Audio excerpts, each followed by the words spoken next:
Hello guys, in this video I'm going to show you how to set the home menu on the Flip application.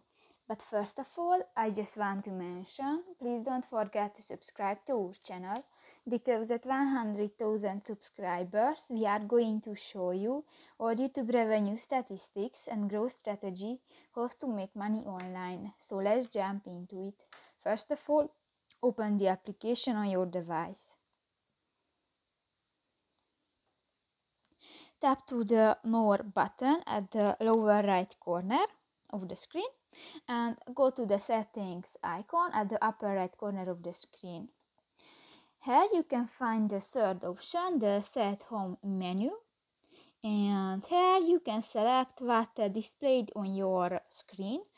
For example, the student news, statistics, daily report, D-Day, or the ranking.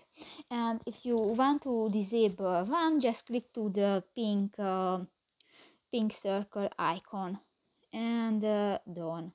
So that's pretty much it for this video, guys. See you in the next one. Bye bye.